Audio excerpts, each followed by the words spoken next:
Karibu tena katika kipindi kingine hapa Koinonia.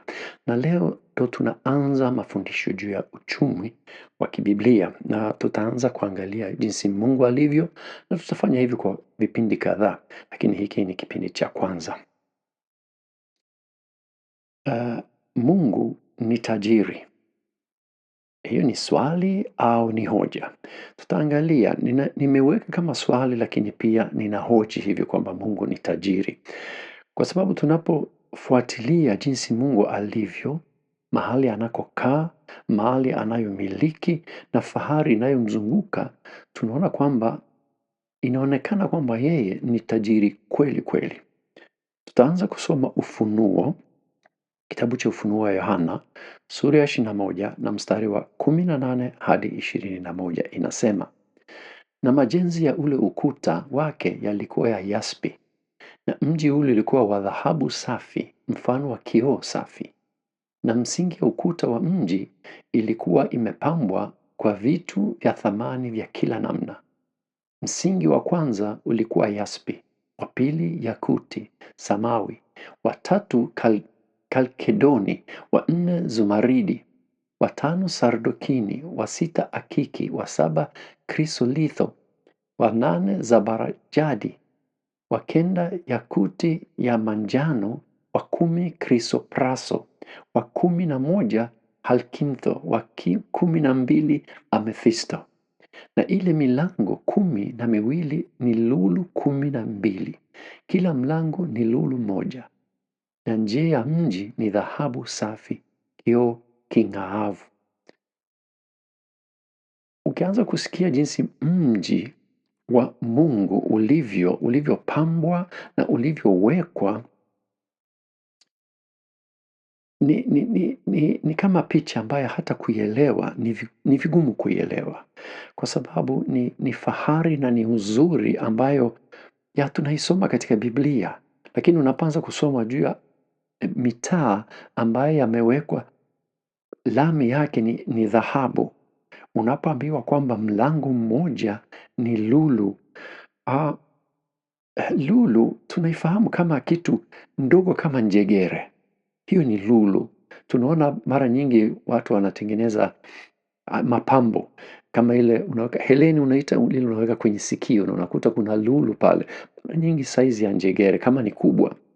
Zipo kubwa kidogo zaidi, lakini mlango, na isitoshe mlango wa mji. Mlango wa mji si mlango wa nyumba, ni mlango wa mji. Unaona, hiyo ni kitu ambayo haipo hapa duniani, haipo. Lakini hiyo kwake, kwa Mungu, okay, Mungu anaweza akaumba, akafanya tu, akaamua, tunajua hivyo. Maana ameumba mbingu na nchi, kwa hiyo akiamua, anaumba chochote kile ambaye kinapendeza na anaiweka pale. Kwa ni ndani ya uwezo wake, lakini kitu cha muhimu hapa ni kuona kwamba Mungu anapenda vitu vinavyopendeza na hana tabu na fahari. Yeye mwenyewe anajizunguka na mambo kama hayo. Na kama ilivyoandikwa, dhahabu tunaambiwa ni safi kama kioo. Mali zote ni za Mungu, iwe ni mbinguni au duniani, maana yeye ni mtawala mkuu wa ulimwengu mzima. Kwa hiyo yeye, mali yote ambayo unaiona hapa duniani, ndiyo kuna watu wanamiliki na wanajidai wana mali na nini, lakini kwa vile yeye ni mtawala wa mbingu na nchi, yeye ni kama vile mtawala au mwenye kumiliki kila kitu. Katika Hagai sura ya 2 na mstari wa 8 tunasoma hivi, au ni Mungu anasema, fedha ni mali yangu na dhahabu ni mali yangu, asema Bwana wa majeshi, ndivyo asemavyo Bwana Mungu. Tukiendelea katika Zaburi 24 mstari wa 1 na wa 2 inasema hivi, nchi na vyote vijazavyo ni mali ya Bwana, dunia na wote wakaao ndani yake. Maana ameiweka misingi yake juu ya bahari na juu ya mito ya maji alithibitisha. Endelea na Zaburi 50 na mstari wa 9 hadi 12 nasema hivi, sitatoa ng'ombe katika nyumba yako, wala heberu katika mazizi yako. Maana kila hayawani ni wangu, na makundi juu ya milima 1000, na wajua ndege wote wa milima, na wanyama wote wa mashamba ni wangu. Kama ningekuwa na njaa, singekuambia, maana ulimwengu ni wangu, navyo viujazavyo. Mungu mwenyewe anasema kwamba kila kitu yeye anaimiliki. Yeye unajua sisi mara nyingi tunasema Bwana tunahitaji kutoa sadaka, tunahitaji kumsaidia Mungu. Hatuhitaji kumsaidia Mungu. Kuna siri nyingine ndani ya utoaji na hiyo ndio tutakuja kuiangalia katika somo hii. Tusome Zaburi 89 na mstari wa 11. Hapa ni yule mwandishi anakubali na anathibitisha kwamba ameelewa yale Mungu aliyoyasema. Anasema hivi, mbingu ni mali yako, nchi nayo ni mali yako. Ulimwengu na vyote viujazavyo ndiwe uliopiga misingi yake. Daudi alifahamu ukweli ya kwamba kila kitu ni mali ya Mungu. Na yeye alikuwa ni tajiri, alikuwa ni mfalme na kati ya ufalme, tuseme wafalme wana wa Israeli, Daudi na Sulemani walikuwa ni matajiri. Nafikiri kuliko wengine. Kwa hiyo Daudi alikuwa na mali, lakini alifahamu kwamba mali anayoitumia au anayoimiliki, anayoifaidi, bali ni mali ya Mungu. Kwa sababu yote ya mali na utajiri wake alikuwa ni Mungu. Ndio maana anasema wakati wa ujenzi wa hekalu katika Nyakati ya kwanza 29 na 14 anasema hivyo, lakini mimi ni nani na watu wangu ni akina nani hata tuweze kutoa kwa hiari hivi? Kwani vitu vyote vyatoka kwako na katika vitu vyako mwenyewe kutolea. Yeye anasema ndiyo tunafanya kama vile tunatoa mali yetu, lakini hiyo mali imetoka kwako kwa sababu wewe umetuwezesha, umetubariki, umefanya tuwe na hizo mali. Kwa hiyo ni kama vile tunarudisha yale ambayo ni yako moja kwa moja. Hata kwetu wewe na mimi ni jambo la msingi kutambua ya kuwa kila jema tunalolipata tunapata kwa sababu ya uwema wa Mungu. Na kwamba Mungu ni tajiri tosha kuweza kutupatia kila hitaji letu. Hiyo ni kitu ambayo tunahitaji kuingiza ndani ya ufahamu. Sio jambo ambayo inakuja hivi hivi. Kwa wengine ni rahisi zaidi, kwa wengine ni vigumu zaidi. Lakini ni kitu ambayo tunahitaji kuikubali, halafu kurudia kuitafakari mpaka inakaa ndani ya akili zetu, tuweze kusema kama amen, ni hivyo. Unaona, ni rahisi sana wakati unafanikiwa katika kazi zako, wakati unapata kitu, unasema nimepata bahati au mimi ni mwerevu, mimi ninajua namna ya kufanya biashara, unaanza kujivunia kile ulichokipata. Lakini nyuma yake Mungu amekupa huu uwezo. Ndiyo, sisemi kwamba wewe kama unafanya biashara wewe ni mjinga una bahati tu kwa sababu Mungu anakubariki. Sio hivyo. Mungu anatupa vipawa, anatupa uweza mbalimbali. Lakini huu uweza pia ni msaada na au zawadi kutoka kwa Mungu. Kwa hiyo Mungu anatupa uwezo wa kupata mambo mbalimbali. Na hata wewe ukianza kujilinganisha na watu wengine, utaweza kukuta kwamba kuna vitu ambayo wewe unavifahamu vizuri, kuna mambo mengine ambayo wengine labda watakuzidi. Kwa hiyo tunazidiana kwa maeneo mbalimbali. Hiyo pia ni kitu ambayo Mungu ametuwekea. Halafu pia kuna ile ya kutumia na inaitwaje? Tuseme kutumia vile vipawa ambayo tumevipata na kuviboresha. Unaweza ukapata kitu ikakaa tu isikusaidie. Lakini ukianza kuitumia na kuiboresha na kujaribu kuikuza kwa uweza wako pamoja na msaada wa Mungu, kitu kidogo kinaanza kukua na kinakuwa kizuri zaidi. Mungu anatoa ahadi za baraka mara kwa mara katika neno lake. Tukisoma Mwanzo 12 na mstari wa 2.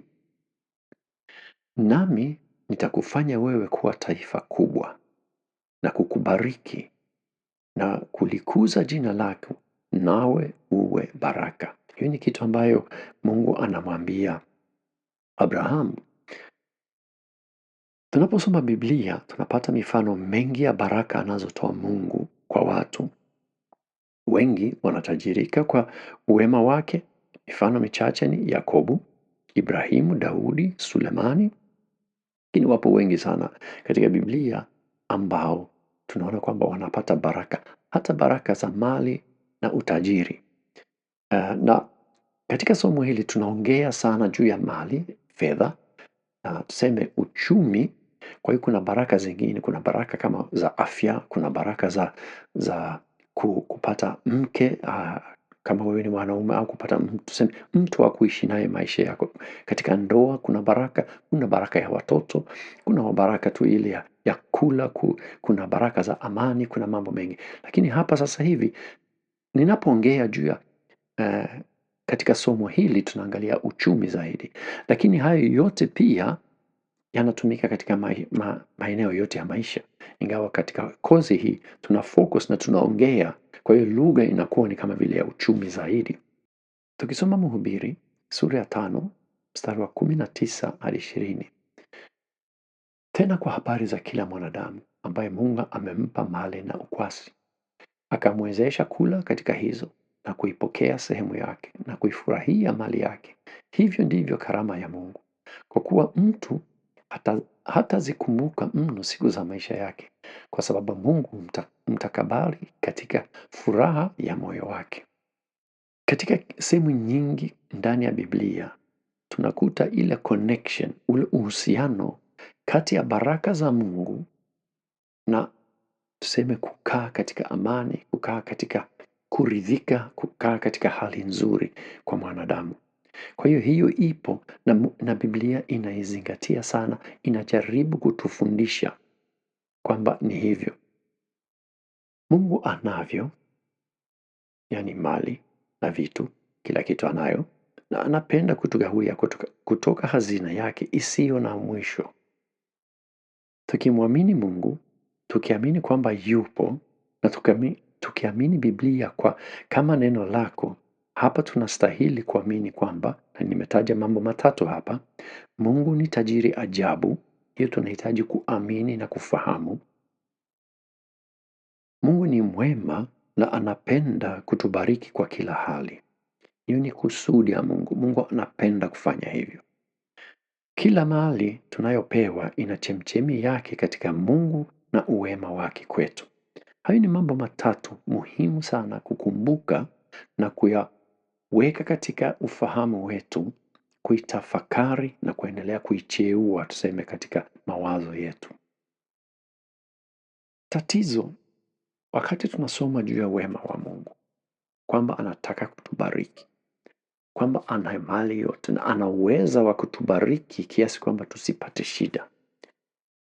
Halafu tunaona kwamba kuna watu wengi miongoni mwa watu wa Mungu ambayo ni wamaskini, ambayo wanateswa, ambayo wanauawa kwa ajili hata ya imani yao.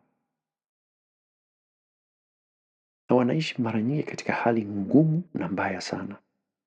Kwa nini inakuwa hivyo kama Mungu anaweza na anapenda kutubariki na kutupatia kila tunalolihitaji?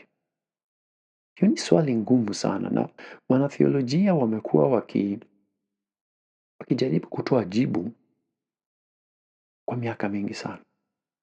Na hakuna jibu ambalo linaweza likaridhisha kwa 100%. Ingekuwa vizuri kuwa na jibu la swali hili, lakini halipo. Njia za Mungu wakati mwingine zinatushinda, zinatufanya tujiulize, hivi Mungu yukoje? Kwa nini ninapita katika jambo hili sasa hivi? Kwa mfano mimi mwenyewe, juzi tu wakati na record hiyo mimi ilikuwa ni wiki iliyopita, nilifanya kazi siku ya mwisho katika kampuni kwa sababu walifunga ofisi pale ambapo mimi ninafanya kazi. Na kuanzia tuseme ilikuwa ni ya wiki iliyopita, mimi sina ajira kamilifu. Nilikuwa nimepata ahadi na kampuni nyingine, nilipompigia simu akasema, kwa sasa hivi ni kidogo, lakini bila shaka labda mwezi wa kwanza huko mambo yatakaa vizuri. Na hiyo kwangu inanipa swali, kwa nini Mungu unanipitisha katika hali? Kwa sababu unapokuwa na ajira, fedha kila mwezi zinaingia, inakuletea aina fulani ya amani. Au kama una biashara ambayo inaenda sawa sawa, inakutosheleza, unajisikia vizuri. Na mimi ninaweza nikaja, kwa nini Mungu unafanya hivyo? Na nilipopata habari mara ya kwanza nilikuwa ninajiuliza, vipi Mungu? Lakini uzoefu wangu ni kwamba wakati Mungu ananiingiza mimi katika hali kama hiyo, pia ananipa nafasi ya kufanya kazi moja ambayo sikuweza kuifanya wakati nimefanya hiyo kazi, kwa sababu hiyo kazi imechukua muda wangu. Na hata safari hii imekuwa hivyo. Kwa hiyo nimeweza kuanza project mpya ambayo nitailaunch hapa Sweden. Na hiyo ni njia moja ya kuweza kutafakari au kufikiria wakati tunapitia katika hali ngumu. Labda Mungu anataka kutufundisha kitu. Hiyo ni jibu mojawapo. Sio jibu inayoridhisha kikamilifu. Jibu nyingine inawezekana ni kwamba ndiyo, uovu upo duniani na kuna mashindano kati ya shetani na Mungu, na hiyo inasababisha watu wa Mungu kupata shida mbalimbali. Hiyo pia ni jibu ambayo bado utasema, lakini kama uwezo wa Mungu ni kamilifu, kwa nini si angewaponda hawa watu tu? Kuna mengine ambayo yanatuzidi akili. Mungu, ufahamu wake ni mkuu kuliko sisi. Na kuna kitu ambayo Mungu ameiweka katika uumbaji, tupende tusipende, ni hiari ya mtu wa kuamua kati ya mema na mabaya. Na hiyo inasababisha watu wengine kupendelea ubaya, na hiyo lazima, of course, kama mtu anapenda ubaya atamfanyia mwingine mabaya, na hiyo inawapata watu wote. Okay. Lakini kuna taratibu ambazo zimewekwa na Mungu na ambazo zinatuongoza katika maisha yetu kama wafuasi wa Yesu. Tunayapata tunaposoma Biblia. Tunapojifunza taratibu hizo, tunaingia katika hali tofauti ya maisha ambayo ni njema zaidi, inayoendana na kusudi la Mungu kwetu. Kwa hiyo, kama nilivyosema, mimi nilipoambiwa kwamba hakutakuwepo kazi baada ya tarehe fulani, ndiyo inakuwa kama pigo, sikatai. Ni kama unaipata, lakini kwa vile nimejifunza kukaa na Mungu, nimejifunza kwamba mimi sasa hivi nina miaka 64. Na Mungu amekuwa nami miaka zote tangu kuzaliwa mpaka leo. Ameniwezesha kuendelea kuishi. Wakati mwingine mambo yamekuwa magumu, wakati mwingine mambo yamekuwa sio magumu. Lakini kupitia hayo yote amekuwa na mimi.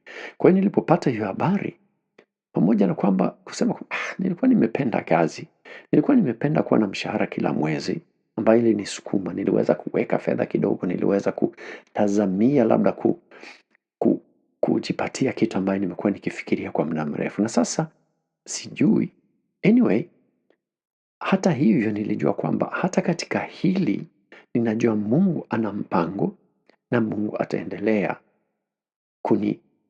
kuniwezesha kuishi. Unaona? Kwa hiyo nimeweza kuwa na amani at least zaidi kuliko mtu ambaye hana huu ufahamu wa kusudi la Mungu kwetu. Cha msingi ni kuamini neno la Mungu na kuamini uweza wa Mungu na uweza wake ya kuweza kubadilisha hali zetu. Na mara nyingi kuweza kuingia katika hali kama hiyo ni kujifunza neno ya Mungu, kutafakari neno la Mungu na kuanza kuikubali kama ukweli ndani ya maisha yetu. Sio kuwa mwongo. Wakati huna fedha, usiseme kwamba mimi nina fedha. Wapo wengine wanajaribu kusema kwa mimi nina fedha nyingi wakati hawana. Huu ni uongo. Kubali hali ulivyo. Unapotafuta ukweli unaanza pale katika ukweli. Lakini kutegemea kwamba Mungu atakusukuma leo na hata kesho na hata kesho kutwa, hata kama hali ni ngumu, kumwamini yeye kama anayeweza kukuwezesha kusukuma maisha. Hiyo ni muhimu. Na imani yetu inajengwa ndani ya ufahamu wa neno la Mungu na katika uhusiano wetu wa Mungu. Mazoea yetu, kama nilivyosema katika maisha yangu, mazoea yangu, nina miaka 64, amekuwa na mimi miaka zote. Kwa nini nianze kutegemea kwamba sasa ndio ataniacha? Haileti maana. Kwa hiyo mazoea ya maisha pia inatusaidia kujenga imani kwa Mungu. Katika vipindi vya mbele, tutaangalia na kuchunguza taratibu na mitindo ya maisha ambayo ni ya msingi kwa kuweza kuishi maisha mazuri kwa upande wa mapato yetu. Na kuna mengine nafikiri yatakuwa changamoto, kwa sababu kuna mengine ambayo tumezoea kuiona kama mzigo, wakati Mungu ameiweka kama mlango au mlango wa kuingia katika baraka zake. Mafundisho yote ninayoyafundisha yanasimama juu ya ahadi za Mungu. Kwa hiyo sehemu kubwa utakuta tunasoma Biblia, na mimi ninakuwa ninatoa comments ndogo ndogo kwa maandiko tunayoyasoma. Kuna maandiko mengine hata mimi sitasoma. Nitakuacha wewe usome, na itakuwa ni kama somo ambayo wakati mwingine itabidi usimamishi video, halafu uende kwenye Biblia yako usome, usome, usome, usome. Nadhani nitafanya, kama unafahamu, PDF file ambayo unaweza ukaenda download na unapata sehemu zote za Biblia pia ukitaka, lakini vizuri zaidi ni kusoma katika Biblia yako mwenyewe moja kwa moja hizo sehemu ninazosema, kusudi zilete maana kwako. Hiyo ndio muhimu. Ni rahisi sana kukubali, mimi ninasoma hapa, amen, vizuri, Bwana asifiwe, wakati wewe unahitaji kwenda kusoma mwenyewe. Na kwa hiyo ninakushukuru, pamoja na kwamba mimi sehemu nyingi ninasoma, lakini wewe nenda kwenye Biblia yako, soma mwenyewe pia. Uone kwamba ninayoyasoma sio kitu, unajua ninaweza nikatunga chochote kile hapa nikiamua. Na asilimia nadhani 80 ya watazamaji watakubali tu hivi hivi hata bila kuangalia.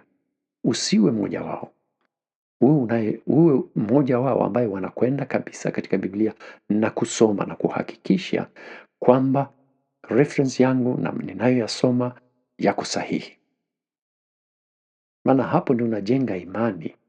Usiwe unajenga imani juu ya maneno yangu, unajenga imani yako juu ya maneno ya Biblia.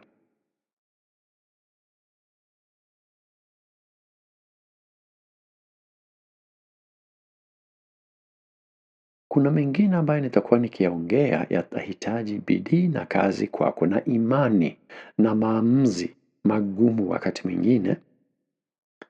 Hayo yote yanahusika wakati tunapotaka kujifunza mambo ya imani. Kuna hatua za kufanya, kuna maamuzi ya kufanya, na kuna mengine ambayo hayaleti maana kwa akili zetu. Kwa mfano, 10 ni kitu ambayo haileti akili. Nikitoa sehemu ya 10, Mungu anasema atanibariki. Lakini nikitoa sehemu moja ya 10, nimebaki na 9 ya 10, si ndio? Kwa hiyo nimebaki na kidogo kuliko niliyokuwa nayo, lakini bado Mungu anasema kwamba ukifanya hivyo, mimi nitakuzidishia yale uliyo nayo. Hapo ni muujiza unayofanyika kwa namna fulani ndani ya maisha yetu. Hiyo ni changamoto moja ambayo tutakuwa tunaiongelea huko mbele. Tunapokubali kujaribu kubadilika na kujaribu kukubali changamoto za Biblia kwetu, maisha yetu yanabadilika na tunapata maisha ambayo yanaendana na kusudi la Mungu kwa namna zaidi kuliko kama tunajaribu kwenda kivyetu tu na kwa akili zetu. Kuna taratibu za kufuata, na hizo taratibu zimewekwa na Mungu kusudi tuweze kupata baraka zake, na hapo pia hatufanyi hizo taratibu kwa kuwinda baraka. Tunazifanya kwa sababu tunampenda Mungu, kwa sababu yeye ametufungulia njia ya kupata hizo baraka.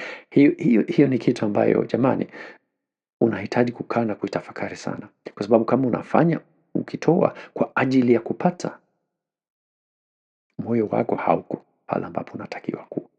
Anyway, hayo yote tutaendelea nayo. Nimeona sasa hivi kipindi hiki kimeshakuwa ndefu sana na zitakuwa ndefu. Kwa hiyo hizi ni kipindi ambayo unapokwenda kuziangalia na kuzifuatilia, uwe na chai, uwe na kahawa, labda uwe na mandazi kabisa. Unakula wakati unaangalia, unapitia zote. Usipitie dakika moja tu. Fika mpaka mwisho kwa sababu kila kitu ninaloliongea hapa ni la muhimu. Huwezi ukaenda nusu, hakuna hiyo.